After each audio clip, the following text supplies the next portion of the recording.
এটা স্পষ্ট হাদিসে আব্দুল্লাহ ইবনে ওমরের হাদিস থেকে বর্ণিত রাদিয়াল্লাহু আনহু, বুনিয়াল ইসলাম আলা খামস, ইসলামের বুনিয়াদ কয়টি? 5টি। শাহাদাতাইন, শাহাদাতাইন লা ইলাহা ইল্লাল্লাহ, শাহাদাতাইন আশহাদু আল্লা ইলাহা ইল্লাল্লাহ আশহাদু আন্না মুহাম্মাদুর রাসূলুল্লাহ। এবং আশ্চর্যের বিষয়, সর্বশ্রেষ্ঠ সাগরিদ, স্টুডেন্ট জিবরিল আমিন, ফেরেশতাদের সর্দার, উনি সর্বশ্রেষ্ঠ স্টুডেন্ট। আর সর্বশ্রেষ্ঠ ওস্তাদ, টিচার হলেন কে? মুহাম্মদুল আমিন, নবী রাসূলদের সর্দার আলাইহিস সালাতু ওয়াস সালাম। জিবরিল আমিন এসে জিজ্ঞেস করছেন, ইয়া মুহাম্মদ আখবিরনি আনিল ইসলাম। তো সেই উত্তরটা তো আমাদের শেখানো দরকার ছিল কমপক্ষে।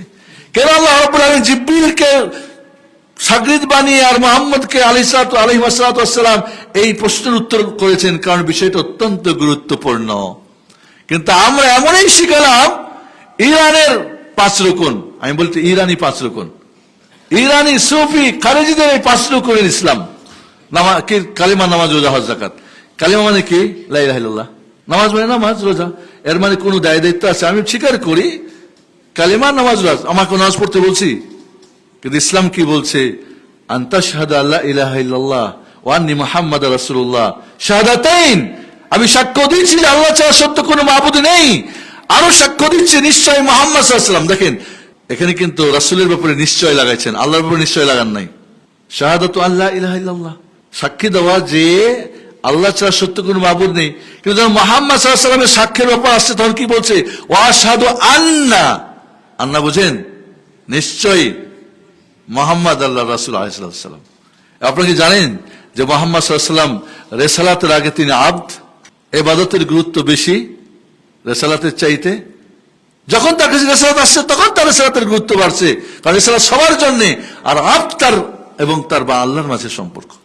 তাওহীদুল ইবাদা এবং তাওহীদুর রিসালা বাংলা, ভারত, পাকিস্তানের মানুষ শতকরা একজনও জানে না। আশহাদু আল্লা ইলাহা ইল্লাল্লাহ তাওহীদুল ইবাদা, ইবাদতে আল্লাহ ছাড়া আর কেউ নেই, একজনই মাবুদুল হক। যখনই বলছে আশহাদু আল্লা ইলাহা ইল্লাল্লাহ, 3টা শব্দের মাঝে আপনার থাকতে হবে, বাইরে যাওয়ার কোনো সুযোগ নেই। কি 3টা শব্দ? মাবুদ, আবদ, ইবাদত। একজন মাবুদ, আমি বান্দা, আর অন্য কোনো সুযোগ নেই আমার, বান্দা ছাড়া আর কোনো আমার নাম নেই। সর্ব অবস্থায়, ঘরে বাইরে, সুখে দুঃখে, ধনী গরিব, নারী পুরুষ, মক্কা মদিনায় যেখানেই থাকেন আপনি আবদ, আবদ, মাবুদ একজনই হক, এবং আপনার কাজ কি? ইবাদত করা। বাস এই 3টার মাঝে থাকলে আশহাদু আল্লাহ ঠিক আছে। আপনি 24 ঘন্টা মিলান তো, এই 3-এর মাঝে থাকেন কতক্ষণ আর এর বাইরে থাকেন কতক্ষণ? এরপর আপনি আশহাদু আল্লাহ ঠিক আছে না, এটা মিথ্যা সাক্ষ্য দেওয়া হলো, মিথ্যা সাক্ষ্য দিলেন। ওয়া আশহাদু আন্না মুহাম্মাদুর রাসূলুল্লাহ, এটা হচ্ছে কি? তাওহীদুর রিসালাহ। আপনি যে তার ইবাদত করবেন, তার ওয়াইটা, তরিকাটা, পদ্ধতিটা, ইঞ্জিনিয়ারটা, কোন ইঞ্জিনিয়ার নিয়ম চলবে মুহাম্মাদুর রাসূলুল্লাহ সাল্লাল্লাহু আলাইহি ওয়াসাল্লাম। কোন নাকশাবন্দি, চিশতি, তাহেরি, কাদেরি, শাফি, মালিকি, হাম্বলি চলবে না। চলবে কোনটা? মুহাম্মদ সাল্লাল্লাহু আলাইহি ওয়াসাল্লামেরটা।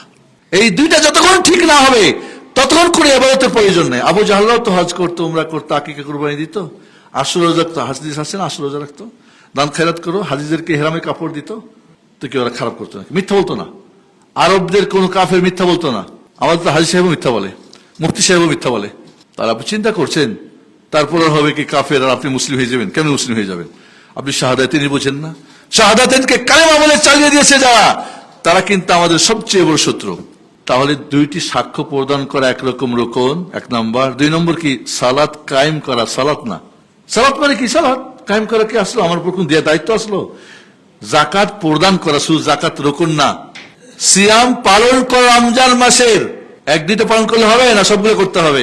শুধু রোজা, রোজা তো রুকুন নেই, রোজা রাখা হলো রুকুন। এবং সামর্থ্যবান ব্যক্তির আল্লাহর ঘরের হজ করা।